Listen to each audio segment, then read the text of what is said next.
Hey guys, it's Destiny, and today I thought I'd talk about Dr. Ratio's light cone as it got officially revealed. So I just wanted to go over what I personally think of his light cone and also share some alternative light cones as well as some calculations as to how good his light cone actually is after we go through everything, and also his light cone banner value.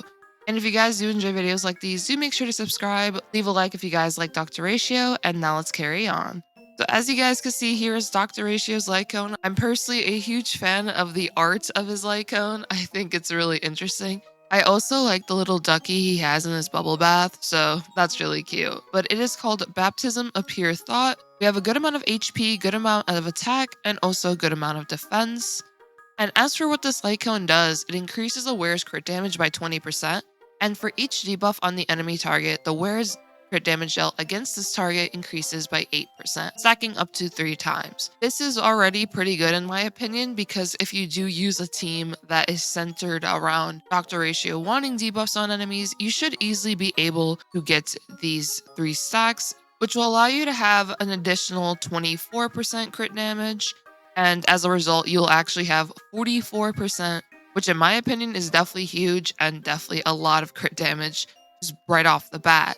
And then when you use your ultimate to attack an enemy target, the wearer receives Disputation, which basically increases the damage dealt by 36% and enables their follow-up attacks to ignore 24% of the target's defense.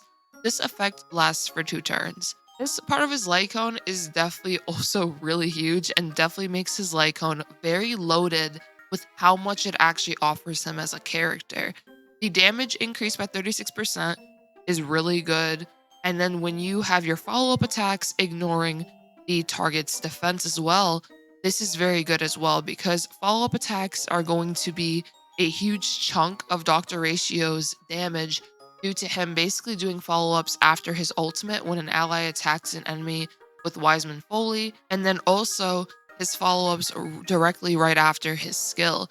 So since follow-ups are such a huge part of Dr. Ratio's kit, this is really, really good just for dealing additional damage overall. And then, of course, it's going over the material upgrades, how to obtain it. And here is the rest of his light cones on his banner. So I thought we'd go one by one. I'll let you guys know what I think.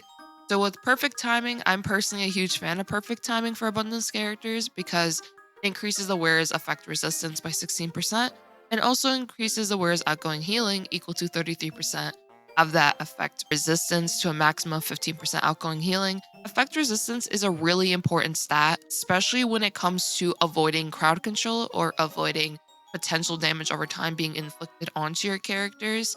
So this light cone is, in my opinion, a double win because you're going to have more effect resistance and you're also going to have more outgoing healing so you can heal your team members. So I'm a huge fan of this light cone. I think this is pretty good. Now we have Only Silence Remains, which Only Silence Remains is a hunt light cone, and I'm actually going to show you guys how does this light cone compare to Dr. Ratio's signature light cone momentarily once we get there. For Only Silence Remains, this is a pretty nice light cone for increasing the attack of the wearer, and when there are 2 or fewer enemies on the field, increases the wearer's crit rate by 12%. If I'm not mistaken, that 12% at S5 is actually 24%. So if you do have copies of this, you'll definitely be able to take advantage of a good amount of attack increase, and you'll also be able to take advantage of that crit rate. The reason why crit rate is so crucial for a character like Dr. Ratio is that most of his attacks, if not all of his attacks, are a singular hit. He throws his chalk at you and you either die or you don't because he's not a multi-hitting character. And what I mean by this is that literally when he attacks, it is mainly just one hit. Even with the follow-up, if I'm not mistaken, it's only one hit.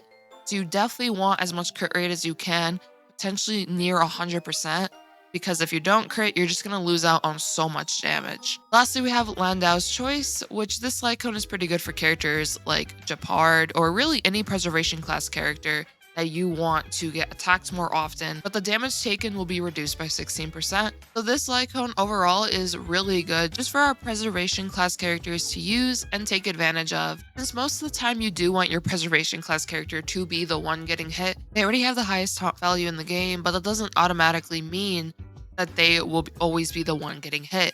So this will just increase your chances even further for them to get hit.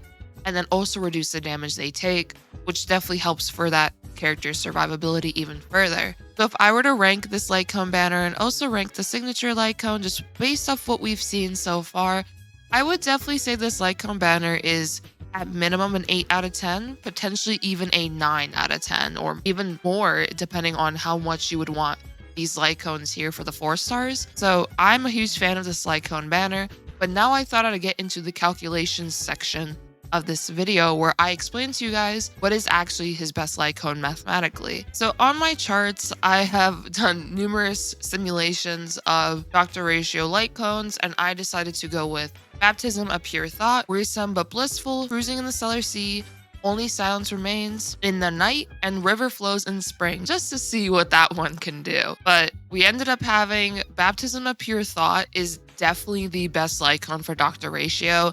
It is, in my opinion, by a substantial amount, to the point where I do think this light cone is heavily worth it.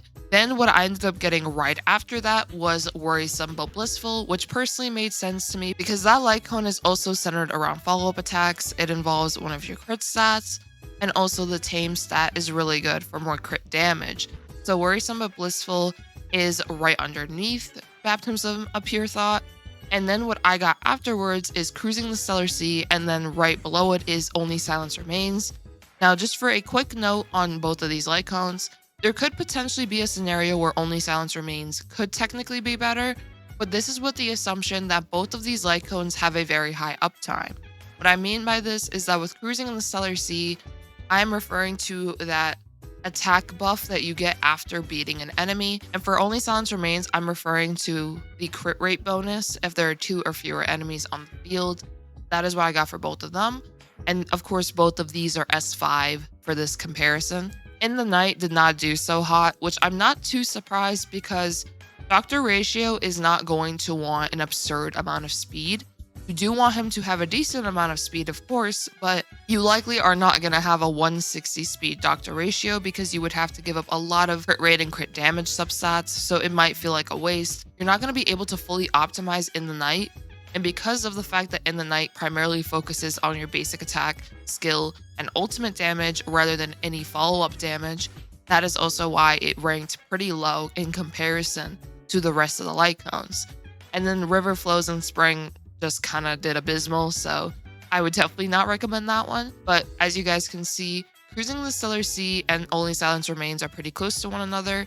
So if you have either of these S5, which all of us should be able to get Cruising in the Stellar Sea for S5, this is the good free-to-play option. If you are considering the light cone and you are on the fence about it, I would 100% say it definitely is worth it. It just gives you so much in that light cone, and it's really loaded, which I do appreciate. And I do think because of the fact that Dr. Ratio is free, if you do want to go all out for him and get the light cone, then I don't see why not personally. And I think overall, this light cone banner is definitely awesome. So let me know what you guys think about the light cone banner if you guys are going to pull for Dr. Ratio's light cone. I will be going over E1 versus light cone once he's here. I just want to see more about that first before I let you guys know fully what I think about that. But that'll be in my full Dr. Ratio video, which will come out once he releases. And I'll also go over all the relic comparisons and all of that good stuff for you guys. So yeah, I hope you guys enjoyed this video. If you did, make sure to subscribe, leave a like to support the video. I hope you all have a great one. Peace.